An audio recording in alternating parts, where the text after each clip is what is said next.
right? This time just flew by. That's because it's a love fest of truth, logic, and common sense. Well, listen, man.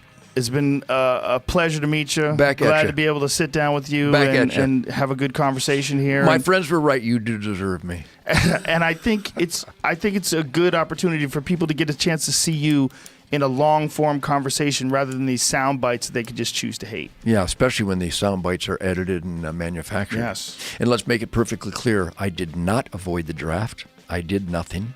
Oh, let's go to that. I am not kill that music real quick. Because that was an old school story of an interview supposedly that you shit all over yourself in and high took times crystal meth. And by the way, Joe, you know me pretty well in the last 3 hours. If I had shit on myself to get out of the draft, do you think for a minute I would deny it? No. I would have that would be riot a great with it. It was a story. What was that about?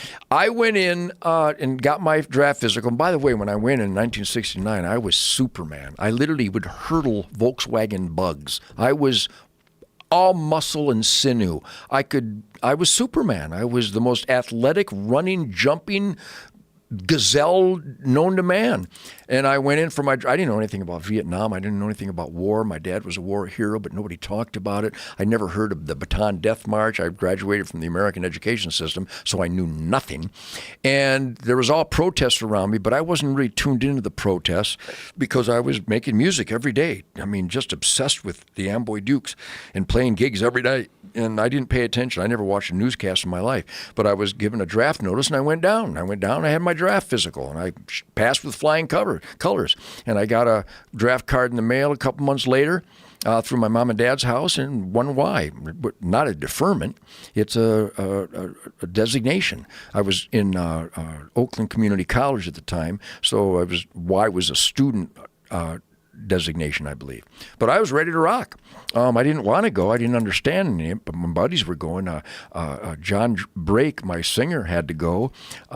Rob Leonard from Amboy Dukes had to go. So the only way you could have gone is if you dropped out of school? Is that what it is? No, it wasn't a deferment. No, I would have been called any time. So you could have been called, but you just weren't. Sure. And then the Wikipedia claims I got a 4F. 4F! What is a 4F? A 4F, it means you're physically incapable. I've never been physically incapable of anything. So they make this shit up. So I did an interview with High Times, which, by the way, let's make it clear. I've done this so many times, but people ignore my actual statements. So I had been doing interviews because the Amboy Dukes were on fire, and I was just an outrage on stage with the loincloth and the bow and arrow and the feedback and these killer songs, and the band was so good, greatest musicians in the world. So I did interviews all the time talking about the music I loved, and they never got anything right. These stone dirtbag hippie writers got the guys in the band's names wrong. They got the facility wrong. They mentioned songs we didn't perform.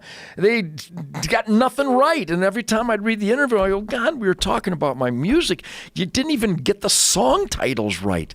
So I started having fun with these interviewers, much to the entertainment of my bandmates, who would break out in hysterics when I'd make up stories because I'm not going to even try to be accurate anymore. It was an ongoing maneuver of mine. We'd have these hippie writers come in to take notes, and I'd say, yeah, I play this Fender Stratocaster, as I hold up my Gibson Birdland, which I was known for, and they'd write down, he played a Gibson Stratocaster. There's no such thing as a Gibson Stratocaster. So I was having fun with dirtbag anti-journalists. So now I'm invited to do High Times magazine, and I was hardcore anti-drug. So I go in, and this guy is, his interviews typically. So Ted, tell me about this Amboy Dukes. Is it like a band? I went, yeah, it's like a band. So it's almost exactly like a band. What kind of a question is this? So how did this conversation get started about the draft? So anyhow, we started talking about when I'm with the MC5 and the Stooges, and we would party, and I go, yeah, man, I was snorting something. I don't know what it was, but, man, I just got higher than a kite. And he goes, wow, you think it might have been crystal meth? And I went, yeah, that's what they called it.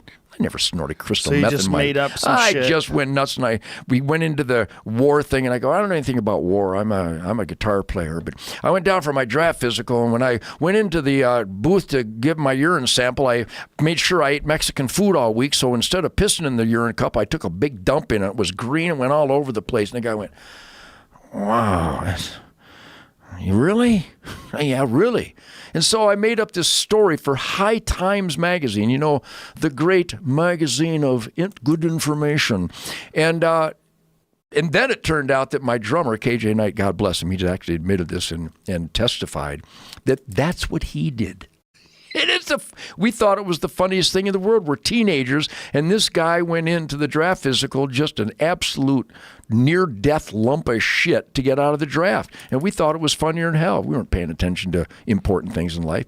And so the Ted-hating liberal press started quoting the High Times magazine and quoting an ex-girlfriend who claimed that I adopted her, I adopted my girlfriend? Have you read that one? I did read that one. I forgot about it. So this kind of stuff. Yeah, that was like you adopted her so you could take her on tour with you? No, so I could fuck her. That's what the story was. But that's absolutely I don't think absurd. that's how it works. That's not. I don't think it makes it easier to fuck them once you adopt them. I didn't adopt anybody. Jesus Christ. I never shit my pants since I was, I think, 8 months old. I've never been with an underage girl since I was underage. I'm not a racist. And what else do they say? Oh, and they claim that I made Courtney Love blow me when she was 12. I think she claimed that, right?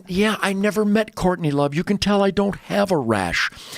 You just got to be kidding me. They just make this shit up because they know I'm so good at bringing my basic conservative agenda forward that they have to go full Saul Alinsky and lie and lie and lie. And if you go to Wikipedia to find out about Ted Nugent, they will repeat these lies. They're lies. Well, and every one of those things, if I had done it, I go, yeah, it was awesome. But I didn't do any of those things. Anyone can edit Wikipedia. You know it's that, unbelievable. Right? Yeah, it's very strange. Well, I think she might have edited it, yes. So I'm glad we got that out. So this thing has just persisted forever. Obviously, it's stuck in your craw because you wanted to bring it up at the very end. No, it doesn't stick in my craw. It's a fascinating example of the dishonesty and the anti-journalism, agenda-driven, anti-American, anti-TED, anti-Second Amendment, anti-freedom buffoonery that exists. And I think it makes for an interesting podcast exchange. I think so, too. It's not in my craw. It's not even in my universe. All right. But I notice it. It's hysterical. Ted Nugent, ladies and gentlemen. There you have it.